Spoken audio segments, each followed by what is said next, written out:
사람이 맺어야 할 열매가 있다라는 제목으로 하나님 말씀 여러분에게 드리도록 하겠습니다.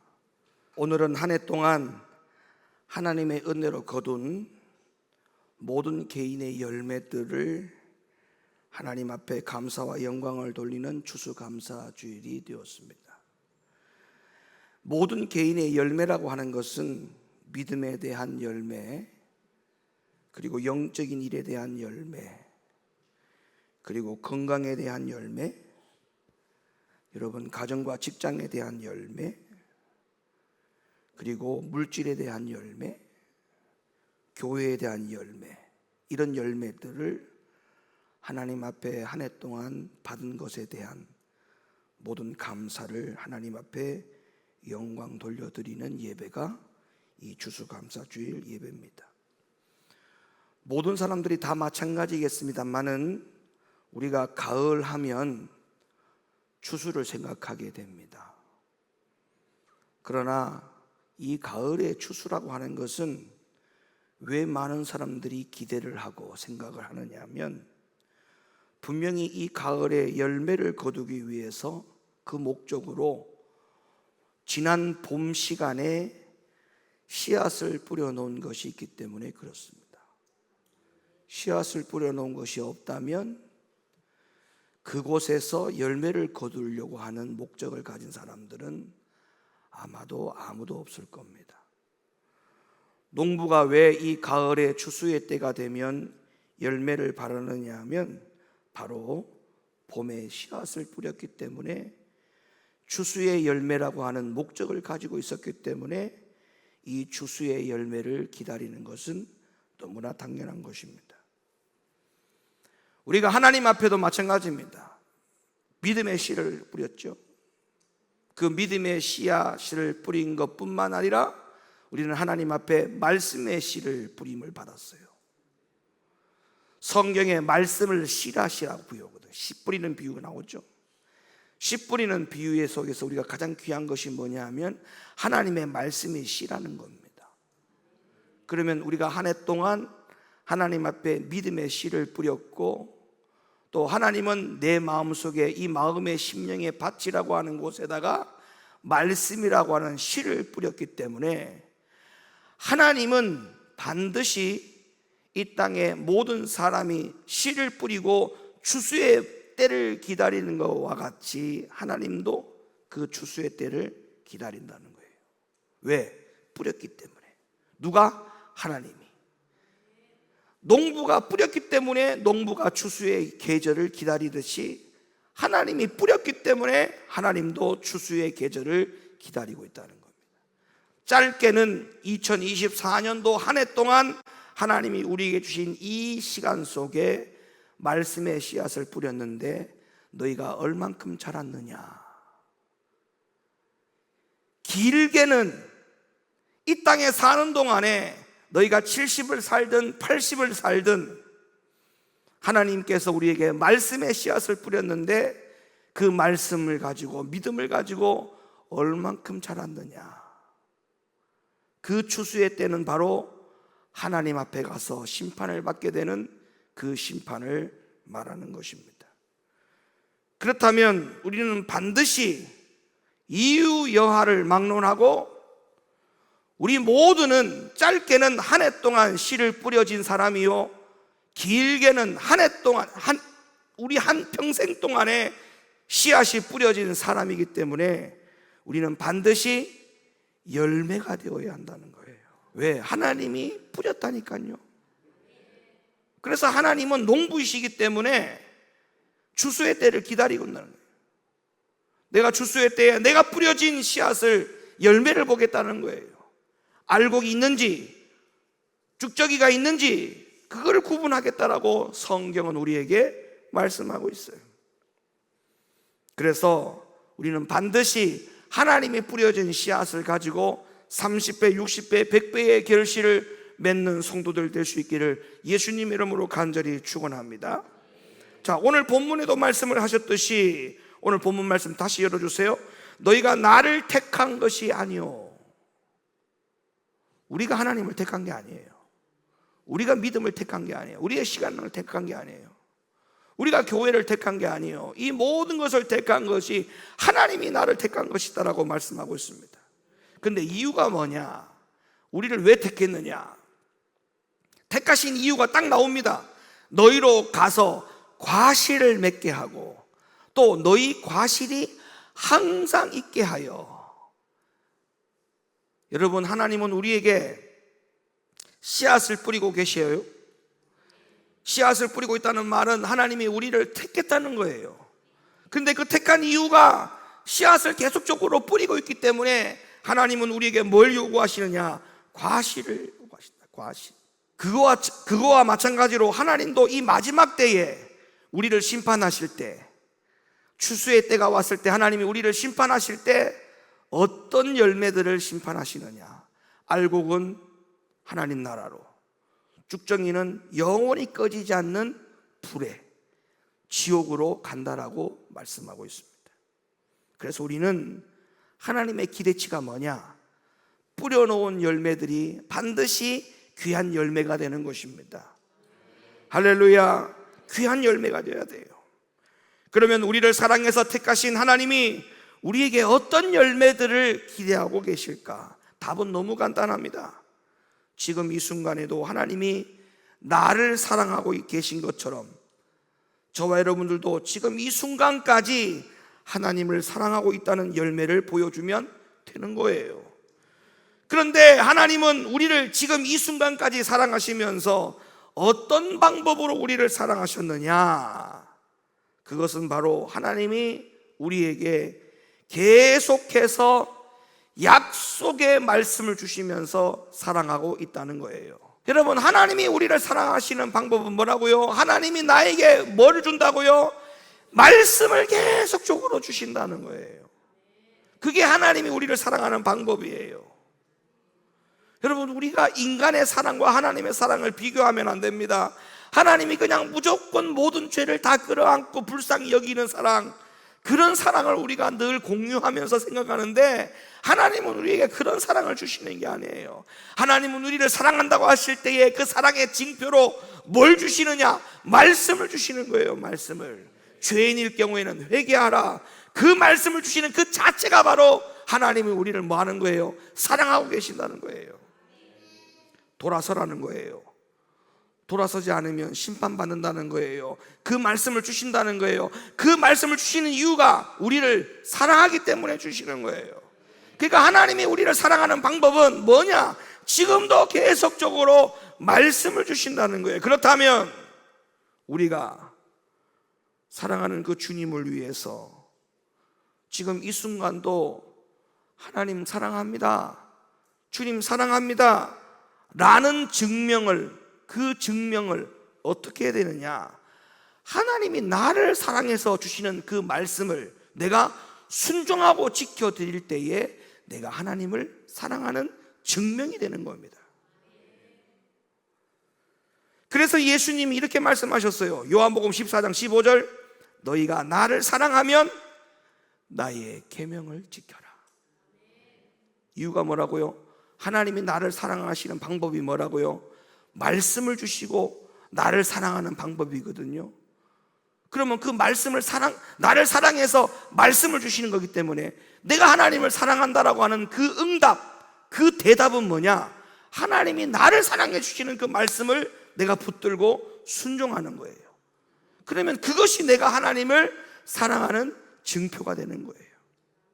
너희가 나를 사랑하면 나의 계명을 지켜라. 제가 서두에 말씀을 드렸다시피 우리가 귀한 열매가 되어야 됩니다. 곡식들도 열매가 되지만 우리가 하나님 앞에 귀한 열매들이 되어야 돼요. 귀한 열매들이 되는 방법은 뭐냐? 하나님이 나를 사랑해서 주시는 그 말씀을, 내가 그 말씀을 붙들고 순종하고 살아드리는 것이 하나님 앞에 합당한 열매가 되는 길이에요. 이걸 명심하시고 오늘 말씀을 잘 들어보세요. 요한복음 14장 21절로 가볼까요? 나의 계명을 가지고 지키는 자라야 나를 사랑하는 자니 나를 사랑하는 자는 내 아버지께 사랑을 받을 것이요 나도 그를 사랑하여 그에게 나를 나타내리라. 그러니까 하나님이 누구를 사랑하느냐? 하나님이 나를 사랑하고 내가 하나님을 사랑하고, 이런 완전한 사랑, 왔다 갔다 교통이 되는 사랑, 일방적인 사랑이 아닌 하나님도 나를 사랑하고 나도 하나님을 사랑하는 이 사랑에 대한 교통의 방법이 뭐냐? 나의 계명을 가지고 지키는 자라야 나를 사랑하는 자니, 나를 사랑하는 자는 내 아버지께 사랑을 받을 것이요 나도 그를 사랑하여. 이게 조건이 뭐라고요? 앞에 있는 말씀이에요. 나의 계명을 가지고 지키는 자라야 나를 사랑하는 자니. 요한복음 15장 10절, 내가 아버지의 계명을 지켜 그의 사랑 안에 거하는 것 같이. 그 보세요, 하나님과 나를 사랑하는 이 사랑의 관계를 그냥 사람이 사랑하는 방법식으로 말로 사랑하고 마음으로 사랑하고 그냥 느낌으로 사랑하고 이런 사랑이 아니에요. 이런 사랑이 아니고 하나님과 나와의 사랑의 관계에서 반드시 빠지지 않는 모든 대목이 뭐냐? 하나님의 계명을 지키라는 거예요. 왜 계명을 지켜야 되느냐? 그게 사랑하는 방법이에요. 그게 왜 사랑하는 방법이냐? 하나님이 나를 사랑하기 때문에. 사랑하는 방법이 뭐라고요? 하나님이 나에게 말씀을 주신다는 거예요. 말씀을 주신다. 이걸 여러분들이 명심하셔야 돼요. 목사님에게 하나님의 사랑을 많이 받는 방법이 뭐냐? 목사님에게 하나님의 말씀을 많이 듣는 거예요. 그게 여러분들이 하나님이 목사님으로부터 주시는 성도들을 사랑하는 방법이에요. 그거 말고 인간적인 사랑을 요구하면 안 됩니다. 그러니까 결론은 이거예요.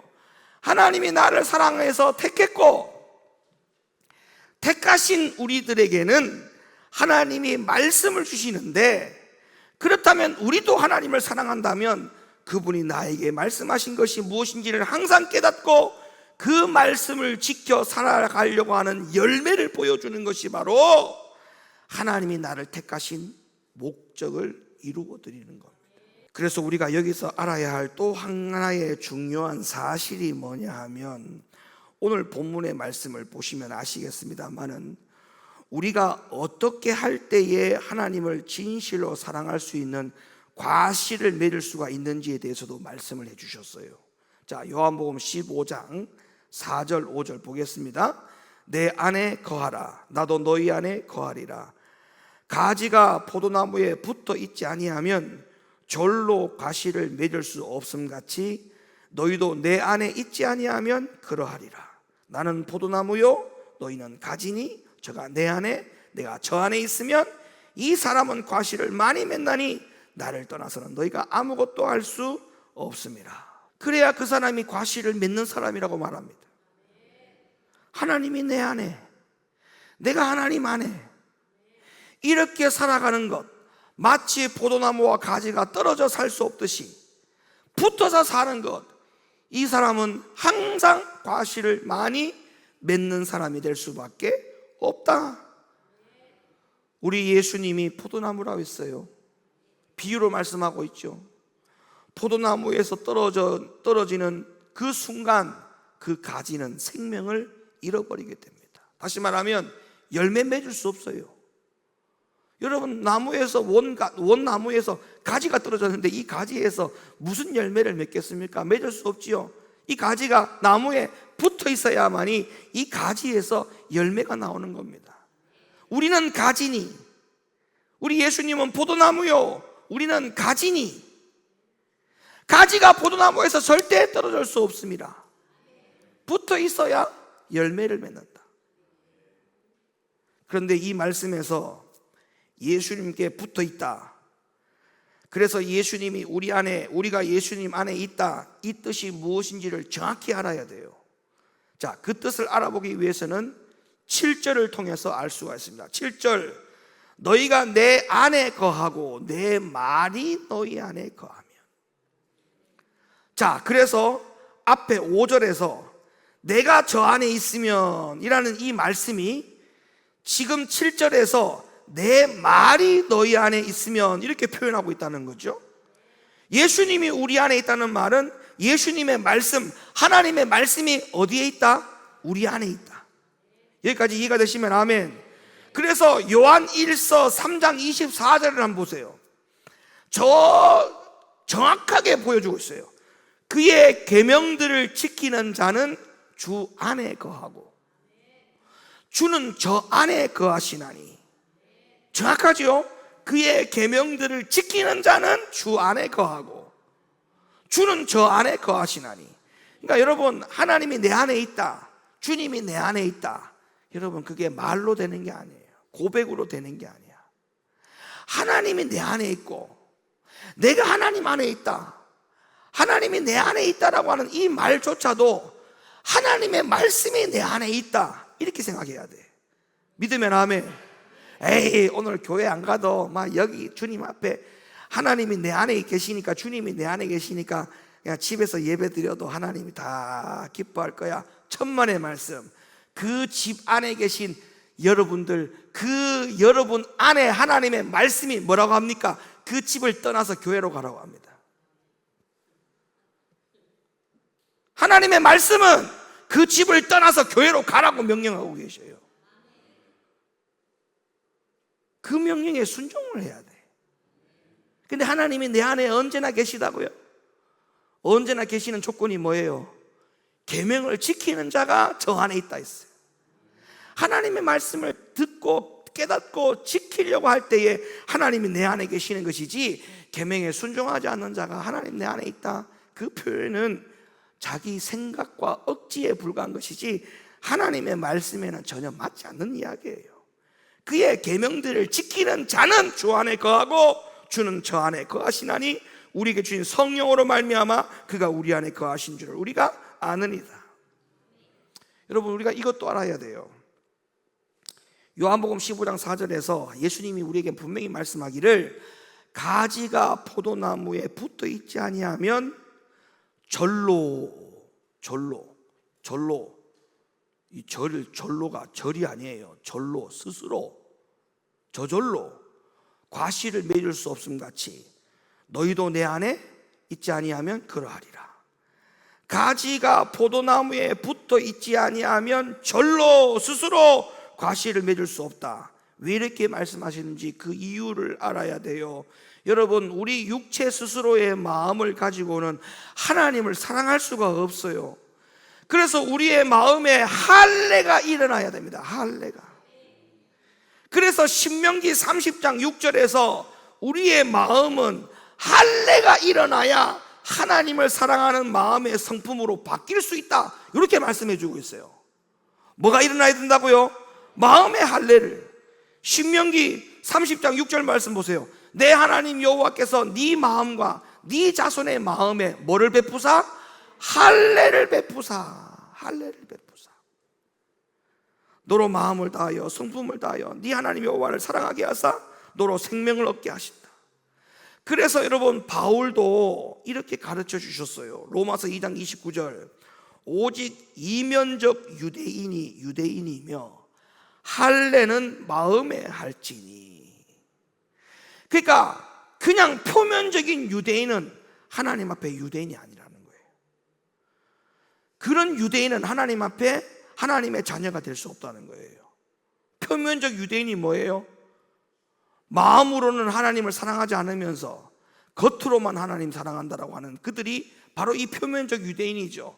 그래서 성경책을 손에 들고만 다니고 하나님을 믿는다라고 자랑질하는 그런 유대인들, 하나님의 말씀을 손목에 새겨가지고 가죽으로 묶고 다니고 여기다가 말씀을 갖다 적어가지고 띠를 매서 머리에다가 띠고 다니는 이런 유대인들, 이런 유대인들이 자신들은 하나님을 잘 믿는 사람이라고 말하지만 그런 표면적 유대인은 하나님의 자녀가 아니라는 거예요.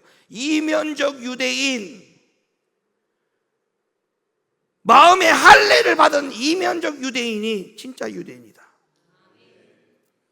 바울은 우리에게 있어서 가장 중요한 것이 육적인 몸을 벗는 할례라고 했어요. 예수님을 통한 할례가 돼야 됩니다. 골로새 2장 11절, 또 그 안에서 너희가 손으로 하지 아니한 할례를 받았으니 곧 육적 몸을 벗는 것이요 그리스도의 할례니라. 이 마음에 할례가 일어나야 돼요. 왜 하나님을 못 믿느냐? 이유는 뭐다? 이 마음에 할례가 안 일어나서 그래. 저와 여러분들이 오늘날 이렇게 신앙과 믿음을 지킬 수 있는 것은 성령 하나님을 통해서 마음에 할례가 일어났기 때문에 그런 거예요. 마음에 할례가 안 일어나면 어떻게 하나님을 믿어요? 눈에 본 적도 없는 하나님을. 예? 아니, 눈에 한 번도 본 적도 없는 하나님을 우리가 어떻게 믿냐고요? 육적 몸을 벗지 아니하고 마음에 할례가 일어나지 않으면 이런 일을 이룰 수가 없는 겁니다. 마음에 할례가 일어난 사람과 할례가 일어나지 않는 사람의 차이입니다. 우리가 왜 신앙생활을 합니까? 할례가 안 일어난다면 신앙생활을 못하는 거예요. 그래서 반드시 우리는 할례가 일어나는 상황 가운데 예수님께 항상 붙어 있어서 말씀 순종해서 날마다 삶의 열매들이 주렁주렁 나타내고 살아가는 주님의 귀한 믿음의 삶을 살아가기를 예수님의 이름으로 간절히 축원합니다. 그러면 이런 열매 맺는 신앙생활을 살아가게 되면 우리에게 어떤 유익이 오는지를 제가 잠깐 간단하게 말씀을 드릴게요. 열매 신앙으로 살아가는 사람에게 돌아오는 유익이 뭐냐? 첫째, 모든 기도에 응답이 옵니다. 오늘 본문에 뭐라고 말씀합니까? 요한복음 15장 16절 보세요. 내 이름으로 아버지께 무엇을 구하든지 다 받게 하려 함이니라. 과실이 항상 있게 하여, 과실이 항상 있게 하여, 그 다음에 내 이름으로 아버지께 무엇을 구하든지 다 받게 하려 함이니라.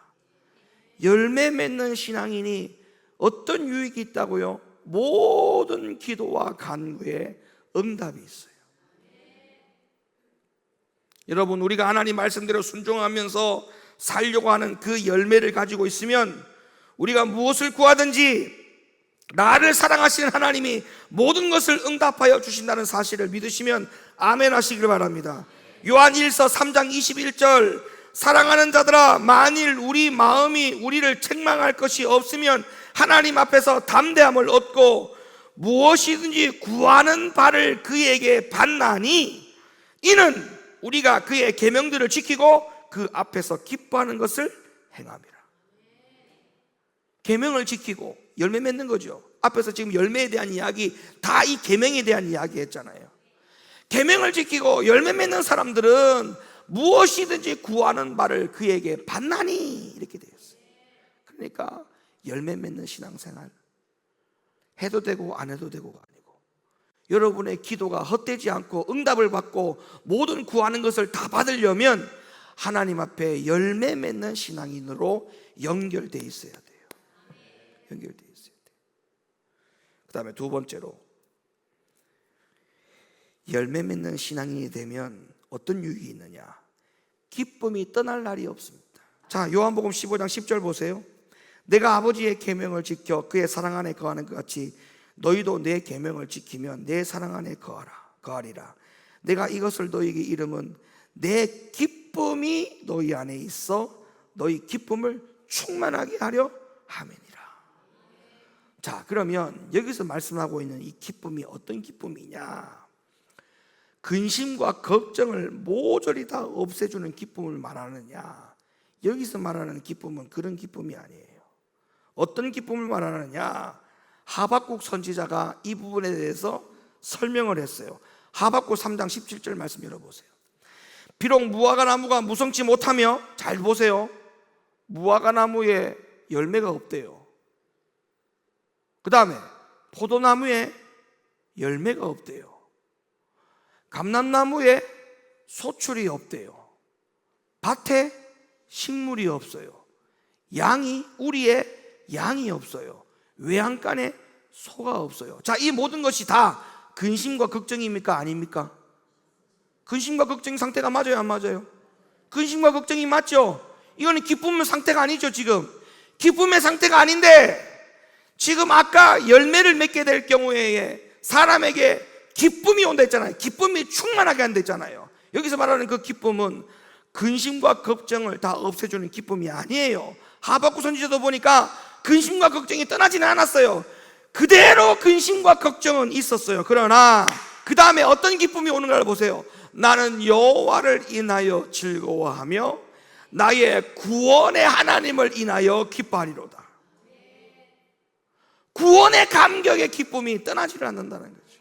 여러분, 이게 얼마나 감사한 줄 압니까? 없을 때 짜증내지 않고 기뻐할 수 있는 이 능력이 있다는 게 얼마나 감사한 줄 아세요? 여러분, 우리 마음에 책망할 것이 많게 되면 구원의 기쁨이 점점 사라집니다. 예? 잘 기억하세요. 우리 마음에 책망할 것이 많아지면 구원의 기쁨이 자꾸 사라져요. 책망할 것이 사라지면 구원의 기쁨이 확 올라옵니다.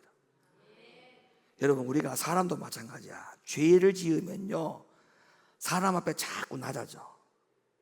죄가 많아지면 사람 앞에 자꾸 이렇게 수그러들어져. 그래서 사람이 죄를 안 지고 당당해 보세요. 경찰이 와도 당당해. 근데 죄를 지으면, 죄가 많으면 앞에 경찰이 나타났는데도 그냥 바로 등을 돌려서 다른 길로 가. 여러분, 우리가 하나님 앞에 마음에 꺼리낌이 많으면 많을수록 구원의 기쁨과 감격이 자꾸 사라져요. 여러분, 이걸 잘 유지해야 돼요. 구원의 기쁨이 자꾸 소멸되지 않고 더 업이 되려면 주님 앞에 내 마음이 할례가 자꾸 일어나가지고 주님 앞에 이 양심이 바로 서야 돼. 말씀과 계명에 순종하는 이 모든 시간들이 주님 앞에 더 헌신돼야 돼. 2024년 한 해 동안 여러분들이 하나님께서 심어주신 그 씨앗의 열매들이 있었을 줄로 저는 믿습니다. 그러나 이것으로 만족하면 안 되겠죠. 2025년도에도 하나님은 우리에게 분명히 씨를 뿌릴 겁니다. 그 씨를 뿌릴 때에 한 해 동안 또 주렁주렁 열매 맺는 우리 성도들이 돼야 되겠죠.